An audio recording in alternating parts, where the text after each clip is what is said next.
All right, good morning. Welcome back if you're coming from the Tai Chi class. If you're just joining us now for our historical weapon study, thanks for joining in today. We are on to lesson number 3, working on the fighting fan. We spent some time in the first couple lessons working on grip and handling and some of the striking techniques. I'm not going to leave that entirely because I believe that a major part of making your form come together is being comfortable with the weapon and understanding that the form is a chaining of basic techniques or foundational techniques, as I like to call them, more than basic. So let's touch base a little bit with a couple of the important things that we are working on in the last couple lessons. And the main one that drives me nuts watching people do fan sets is trying to get the proper grip so that you can make impact with the weapon without breaking the weapon. So remember, especially if you're just joining us a little bit later without getting those first lessons, try and get back to those so you can work on a bit more. I don't want to repeat too much, but what we want to make sure is that our impact is with the edges of the weapon, not the sides. It'd be the same as if you're using a knife or a sword. You wouldn't come into that situation and start slapping with the side of the weapon. It would tend to, with a sword as well, swords are not particularly strong on their sides. They're strong on their edges and their spines or their double edges. So we want to make sure that what's going to happen is as you're moving around, the grip is going to want to change because it's kind of more comfortable to hold the fan this way. But then you're slapping with the sides of the blade, with the side of it, which will break it in the end. So you've got to turn it so that you have the edges forward. This is also what we were talking about sets us up for being able to pull with the thumb in order to engage the release of the fingers. So if we're holding the fan kind of flat here, there's no way, it's a little more difficult. You've got to really do a lot of adjusting to be able to open the fan that way. But what we want to be able to do is kind of pull it back, get a little bit of a pinch between the sort of the Y of the finger and the thumb so that you can kind of let go with the rest of the hand. It should mostly fall. Now, if you find that it falls and it doesn't open, it's kind of sitting here like this, don't throw it harder because your fan doesn't want to open that way. The fabric and the fan only open in one direction. And so it doesn't matter whether you turn the fan around in your hand. What matters is that you use the thumb side to pick it up and the finger side to release it. Now, one of the things I want to work on today, because when we finally get to opening the fan in the set, the opening of the fan is actually going to be on a horizontal, not a vertical. So we've been kind of practicing this vertical open and close, but what we're going to want to get with the set is we're going to end up coming across in the front of the body with this.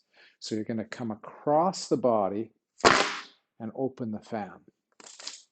So that's something to practice where you're kind of coming across. As you're coming across, you're getting that peel off of the weapon. So you're peeling off and then you're swinging through to open up.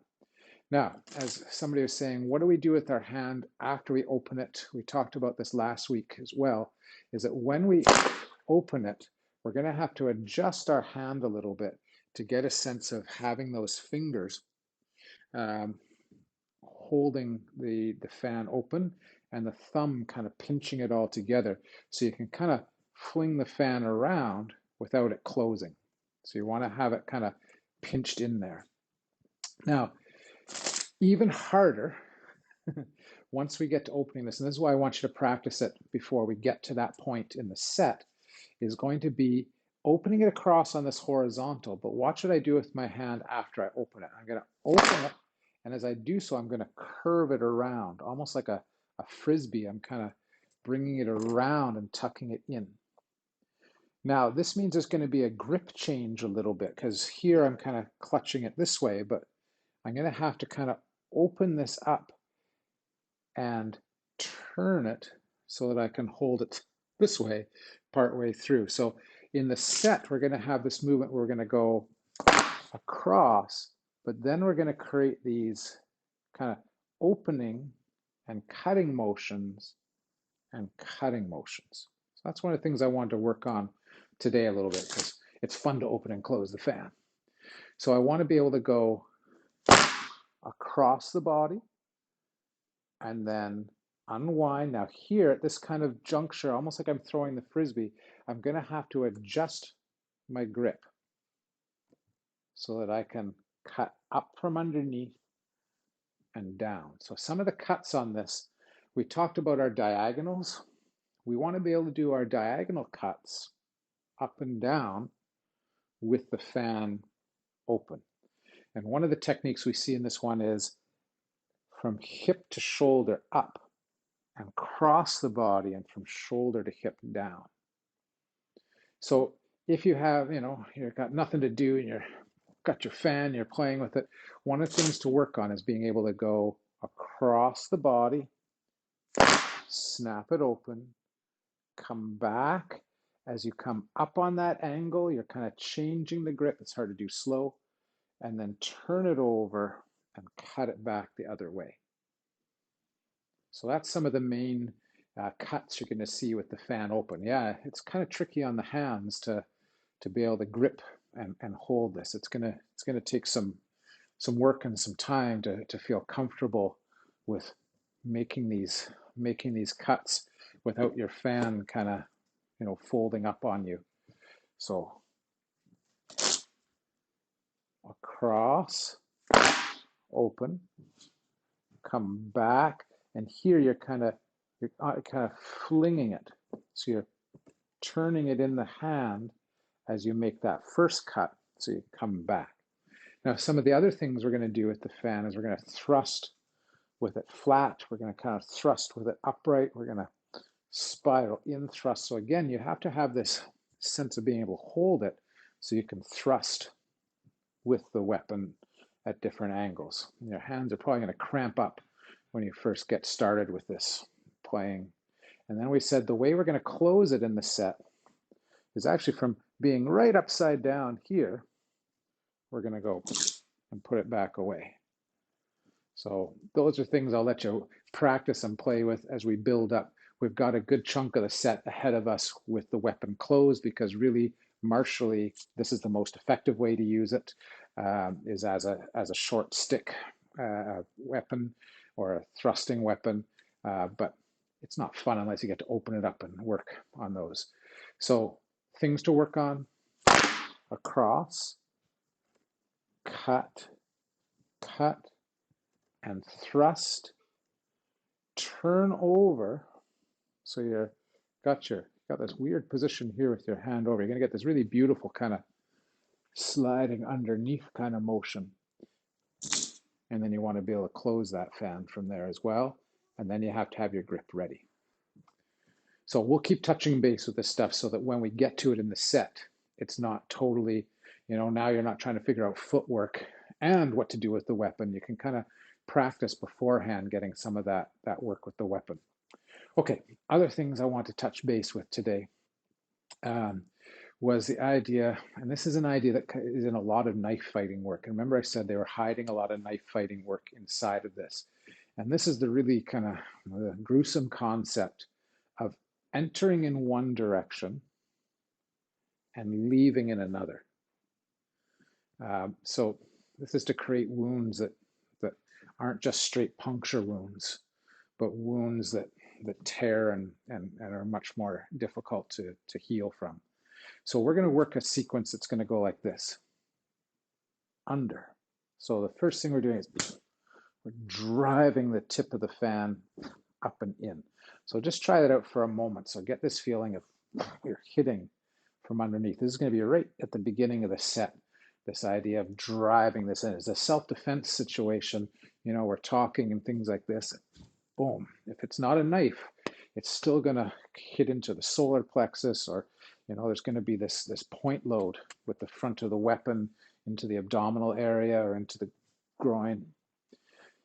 And then what we want to do from here is we're going to turn this over and come back. So we're going to end up with a thrust that turns into a vertical style or a narrow diagonal style cut upwards.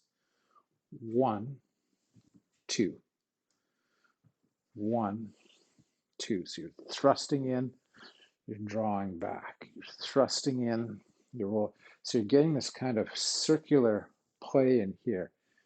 Thrust, pull, and you're kind of spiraling because again, you want to get your weight behind the weapon to thrust it in, and then you unspiral, you turn it. So if you had edges on your finger side, that would create a cut. Now at the same time, like a lot of Kung Fu, we want to try and have both hands functioning. And so in this case, you're kind of parrying maybe here, and then you're turning this over. And what you can do from here is also start to think about punching. Boom, which is going to be one of our first moves in the set. Thrust underneath, thrust up.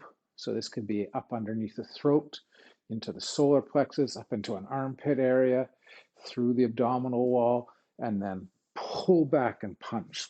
So you get this idea of cut and strike at the same time. Nice. Cut and strike. And we'll go one more piece into this, and we're going to work on a downwards thrust. So our first movements are going to go rising thrust, cut, downwards thrust. So we're putting that down and in. 1, 2, 3.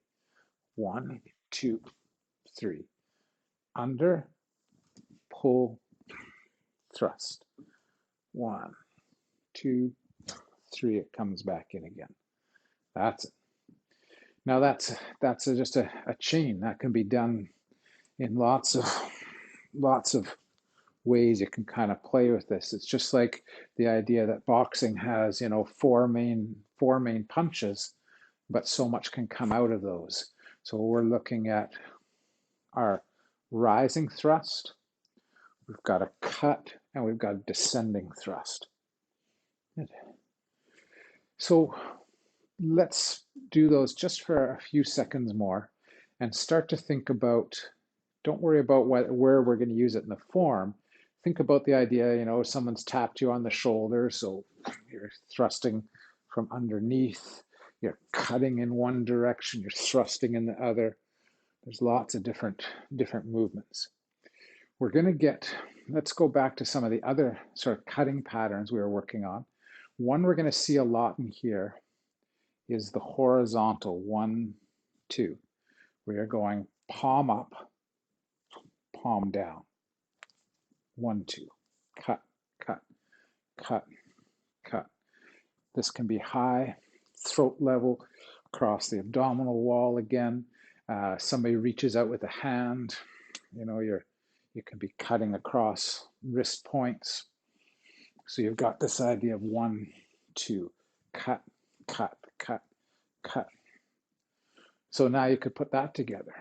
Thrust, cut out, thrust down. So you can get these moments where you're thrusting down, and they're going to change too. Right from that thrust, I'm going to spin over the weapon and be able to cut with it in another direction. So you could add that back and forth. Up, out, down, and cut across. So this is all going to kind of link into the set as we get going.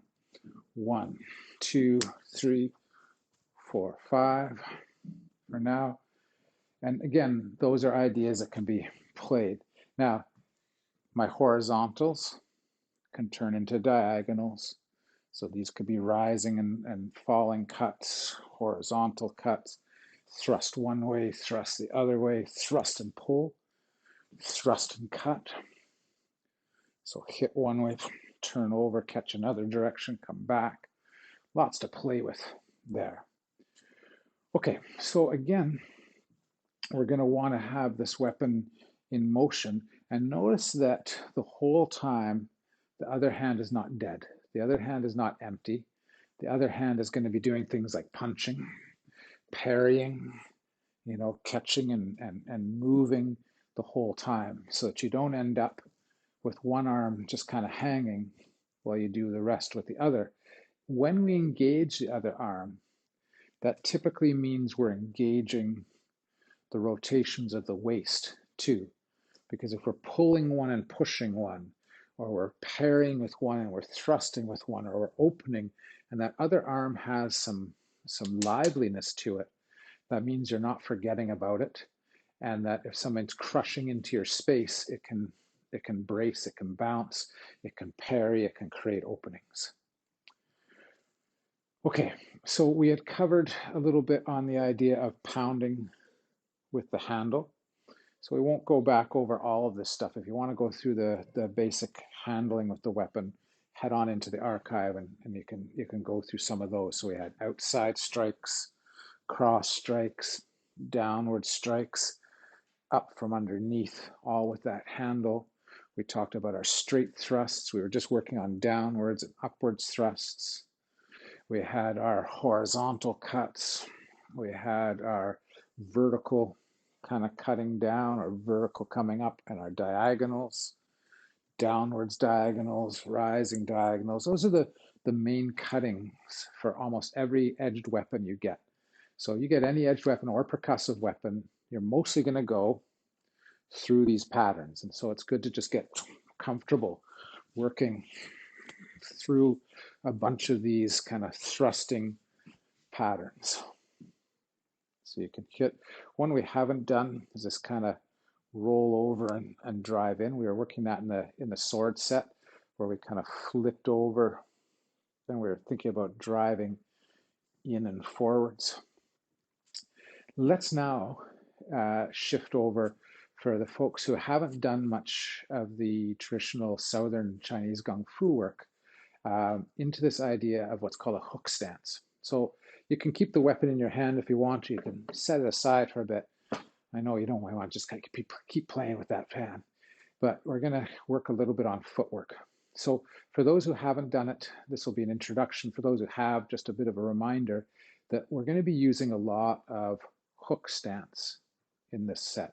So what I'm going to get you to do for a moment is just kind of go from horse to hook.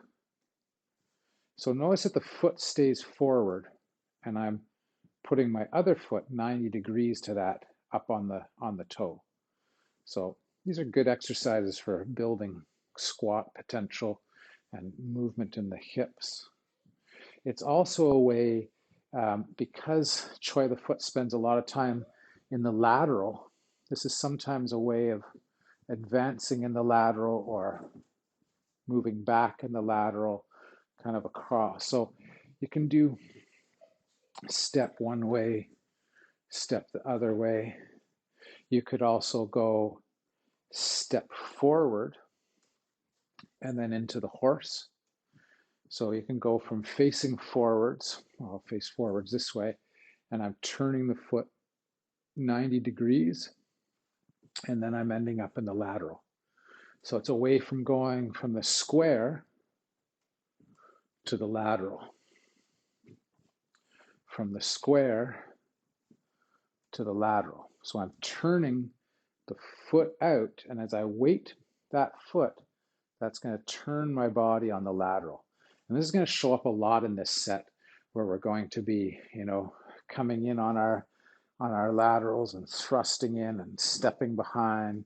There's going to be a lot of this kind of hook stance, horse rider stance work. So just another few seconds. Hook stance, horse stance. From your square, hook stance, horse stance. To step side to side, or if you want to work it from side to side, hook stance. You can pivot to get your horse stances from there, hook stance and pivot. So a lot of these drills are to help you to become, and in the set, are to help you to become comfortable with moving in multiple directions, because it's an acknowledgement that combat moves in multiple directions.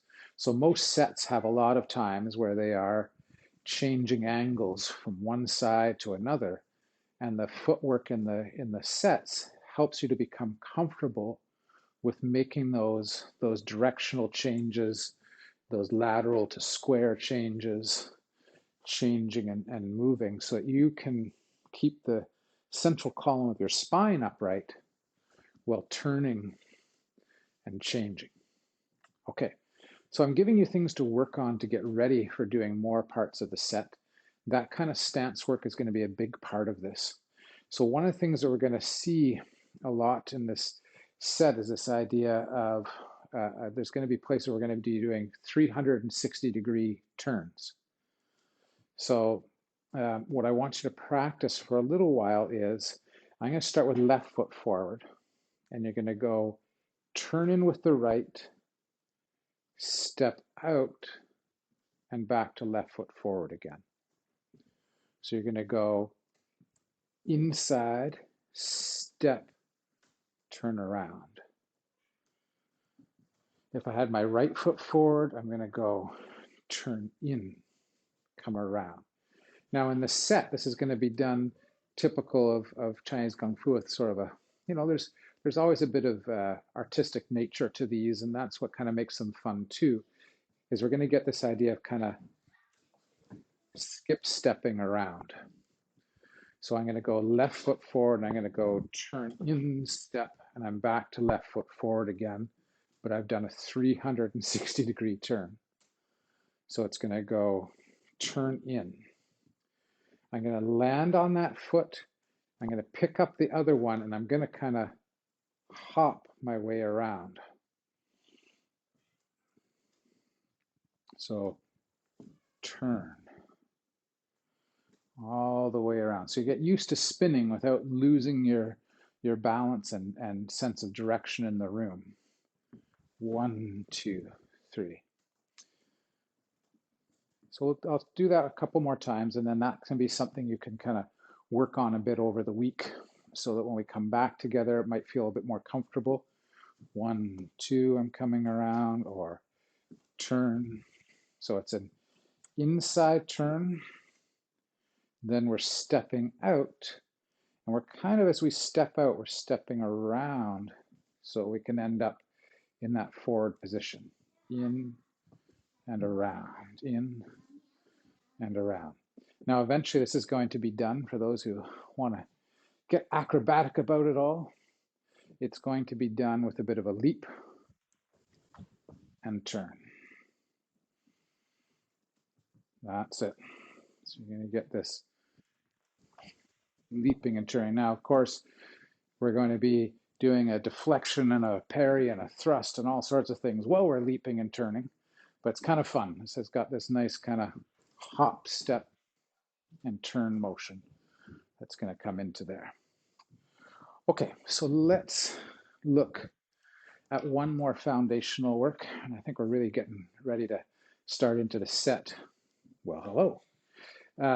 So I think we're getting really ready to start into the set. So let's look at some of the parries we were doing last week, or deflections with the weapon. So we're coming across one way, edge. We can turn that edge out to the outside. So I'm going knuckle edge, one side, other side. So if you thought about having, two arms facing and you're inside those arms, you're hitting the one side and then you're turning over to hit the other, and you're hitting it with your edges. Boom, boom. Now you can also do that on the inside by going with the palm edge and the knuckle edge. So you could hit here and hit here. So those are our some of our upper wall techniques. So the options are to keep the knuckles facing the same way and just kind of bringing this back and forth, or turning it over one way and back the other. We were talking about over the head. So coming either with a roof on the angle or deflecting sometimes a little bit more on the flat. We're going to see that a lot. That's going to actually be what's going to get combined with our jumping movement. So you're going to end up bringing that around and through the hip and out for thrusting eventually. So we're going to get a lot of these deflections. Now, what you want to work on with the deflections is how to bounce off of one hit and turn into something else. And that's going to be a big part of what's going to go on with the set. Hitting in one or deflecting in one way and then covering in another way. 1, 2. We've got walls, so that's that same idea of wall and wall with the tip facing the ceiling. I can also do with the tip facing the ground. So deflecting one way or deflecting another way, moving your mass. Now notice what I'm doing when I'm doing these deflections is I'm not staying still and moving the weapon. I want to also move my body, shift to one side, shift to the other, duck, change, block, block. And then I want to think about how to go from these into one of our strikes. So something to practice will be deflecting one way and coming back with the handle, parrying and coming across with a cut, parrying and thrusting from that position, parrying and thrusting, parrying and cutting, parrying and pummeling. So you get all of these movements and they follow up with some kind of cut or thrust. The acknowledgement with this is that short bladed weapon work is fast and furious. You're just moving. You're hitting one way, you're coming another way, you're cutting another way, you're pummeling, you're striking. You want to be on the go and attacking all the time. Now this can be low across the insides of the legs, femoral artery cuts.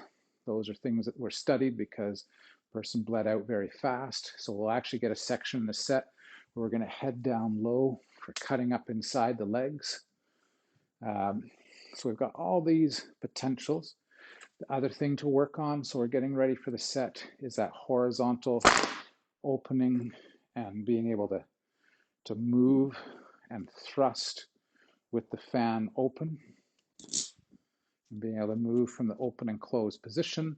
I want you to practice your diagonals, your rising thrusts, your inside thrust, your outside coming from the outside, coming from the inside. So notice how we're curving to thrust here, thrusting up from underneath, down on top, other hand punching, other hand parrying, blocks turning into cuts, parries turning into pummeling, pummeling turning into cutting.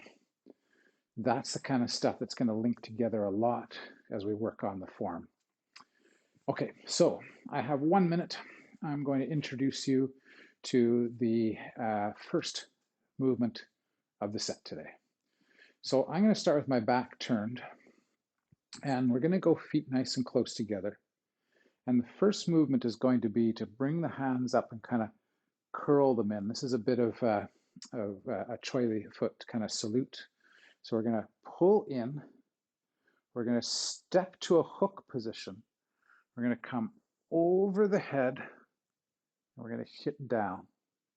So I'm in the hook and I'm hitting behind. I'll do that sideways as well.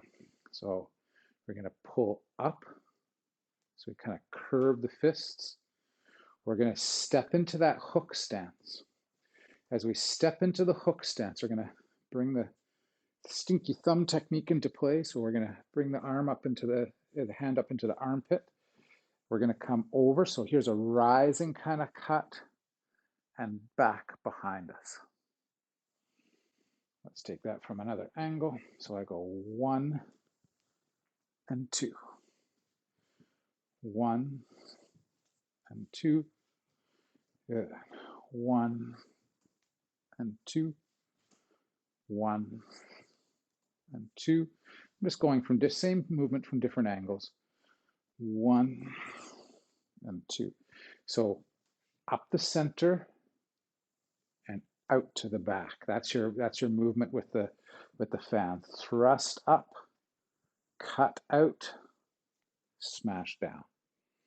At the same time, up, and we're going into that footwork.